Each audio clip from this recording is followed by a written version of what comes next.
Então, enfim, méritos também para o Barroca. Se o CRB no primeiro tempo mereceu até um placar, uma pancada grande de 2-3-0, mas no segundo tempo o treinador arrumou a casa.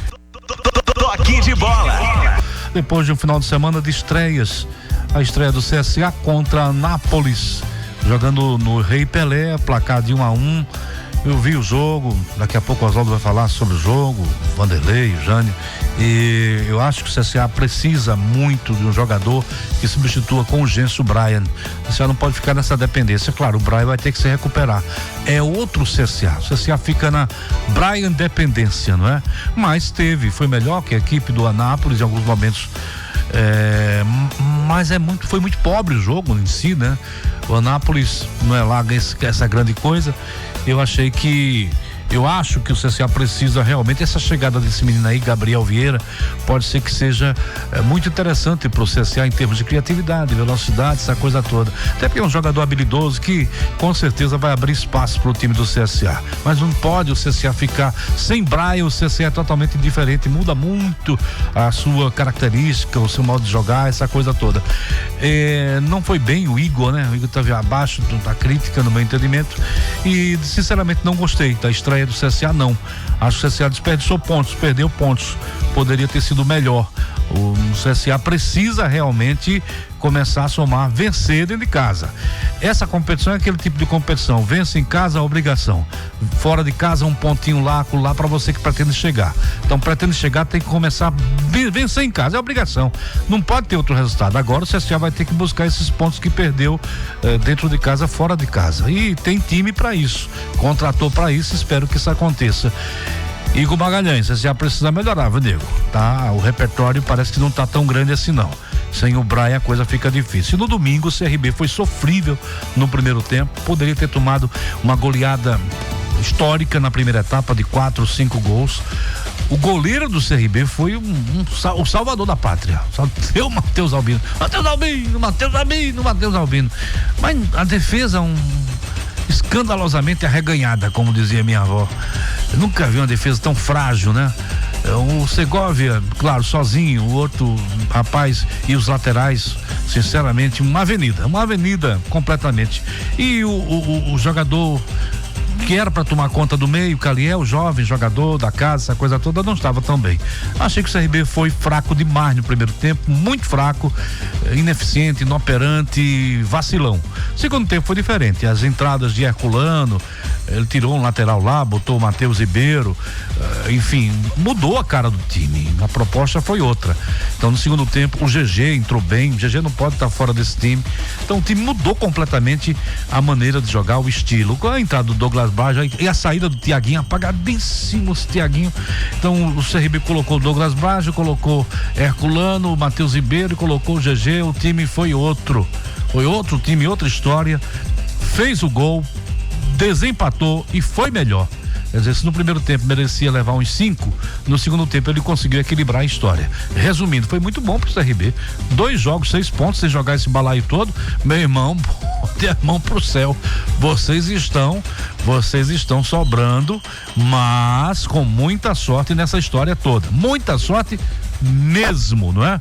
Agora, próximo jogo contra o Volta Redonda em casa, se abrir 9 pontos, a situação realmente fica de uma tranquilidade que eu vou te contar.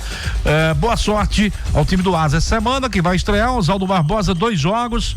Foi assim que eu vi o jogo, não sei se você viu de outra forma, mas cada um vê de um jeito, na verdade. Eu sei que o CSA pra mim não me agradou e o CRB foi uma loucura no primeiro tempo. O time do Atlético perdeu o gol demais da conta, né? Pelo amor de Deus. Guima, um abraço pra você, boa noite pros ouvintes do Toque de Bola, pros nossos companheiros de bancada. Veja bem, primeiro sobre o CSA. O CSA não fez uma boa estreia, concordo com você. O resultado foi muito ruim porque muitos times jogando contra esse mesmo Anápolis em casa, esses times vão vencer. E o CSA jogou fora uma oportunidade de começar com o pé direito. Agora, entendo também que mesmo não fazendo uma grande estreia, numa grande apresentação, mas pelo primeiro tempo o CSA até merecia vitória, porque o CSA criou inúmeras oportunidades no primeiro tempo. O grande problema do CSA A falta de sorte do CSA é porque faz 1-0 no jogo, merecendo inclusive a abertura do placar, e aí você toma o gol do empate muito cedo. Imediatamente. Na saída de bola você toma o gol do empate. Então, emocionalmente, isso atrapalhou muito o CSA no jogo, que normalmente, numa competição como a Série C, você tem quase a obrigação de fazer o dever de casa, porque você não tem o jogo da volta. E quando você perde pontos dentro de casa para uma equipe, você não consegue mais recuperar contra essa mesma equipe. O CSA vai tentar recuperar esses 2 pontos a mais que ele não conquistou fora de casa contra o ABC, que fez uma estreia boa em termos de resultado, empatando fora de casa contra o São Bernardo. O ABC, sim, matematicamente fez uma boa estreia empatando fora de casa. O CSA empatar em casa não foi um bom negócio. E mesmo, repito, não fazendo uma grande estreia, mas o CSA até merecia a vitória. Sobre essa questão do Braia, concordo com você. Agora, o CSA tem jogadores no elenco que eu acredito que podem dar, assim, uma qualidade melhor. O lateral direito que foi contratado, o Gabriel Vieira. O CSA tem que torcer muito para que o mais rápido possível, mais rápido possível, o Roberto possa voltar, porque na minha opinião é o grande jogador do CSA. O Enzo é muito, muito limitado.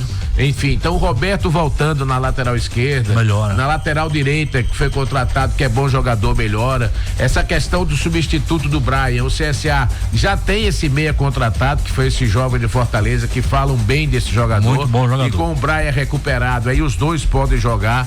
O Igor tem uma missão que é recuperar o futebol do Gustavinho, que no ano passado fez uma grande Série C, esse ano não faz uma grande temporada, mas é bom jogador. Então, enfim, o CSA tem soluções dentro do elenco. Esse baianinho que chegou, o Cachoeira, quer dizer, então o CSA tem alternativas para você olhar assim e dizer, não, esse time pode render, pode crescer, pode dar muito mais do que fez na estreia. Mas repito, mesmo não fazendo um grande jogo, uma boa estreia, mas merecia a vitória do meu modo de ver.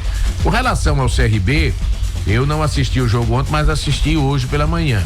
E lhe digo o seguinte: primeiro tempo o CRB poderia ter perdido o jogo. O Atlético poderia ter matado o jogo no primeiro tempo. 4-5. Exatamente. Mais uma atuação assim fenomenal do Matheus Albino. Uma grande atuação do Matheus Albino, que foi o grande nome do jogo e do Clube de Regatas Brasil. Isso no primeiro tempo. Agora, no segundo tempo, a gente tem que dar aqui os méritos ao Barroca. Porque treinador, ele aparece no jogo justamente no intervalo. Exatamente. E ele conseguiu mudar o CRB de comportamento, de atuação, de posicionamento de um tempo para o outro. Se o CRB foi dominado no primeiro tempo, o CRB não virou o jogo à toa no segundo. Virou porque mereceu. E a última substituição que ele faz, quando ele coloca o Douglas Baggio nas costas daquele Gasolina, que a gasolina já estava acabando. Entendeu? Então o que ele faz ali? Ele matou. Porque nas costas do Gasolina ele explorou a velocidade do Douglas Baggio e foi por ali que o CRB fez o segundo gol. Ô Oswaldo, você concorda que GG e Danielzinho junto da Lula da Liga? Exatamente, concordo. E outra coisa, sobre o GG, claro que o GG não pode ser banco nesse time do CRB agora. E a gente tem que entender também a situação do Eduardo Barroca. O cara chega, aí treina o time numa semana para estreia, quer queira, quer não, o time ganha em casa da Chapecoense, aí você não pode estar mexendo demais no time porque você perde o grupo. Mas como a gente diz, o campo fala. E aí o campo falou domingo passado contra a equipe do Atlético no Independência. O GG mostrou que é um jogador que tem muitas qualidades, que todos nós conhecemos, e que não pode ser banco. E o Barroca enxergou isso. Claro. Então eu vejo que daqui por diante vai ser um CRB diferente. Um Douglas Baggio como titular, um GG no meio de campo, podendo jogar os dois, o GG e o Danielzinho, em determinadas situações. Então, enfim, méritos também para o Barroca. Se o CRB no primeiro tempo mereceu até um placar, uma pancada grande de 2-3-0, mas no segundo tempo o treinador arrumou a casa. Inclusive corrigindo o setor de lateral. Corrigindo o setor de lateral, onde ele colocou lá o Matheus Ribeiro, que mesmo jogando na esquerda é mais jogador do que o menino que veio lá do Barcelona. Que é muito fraquinho.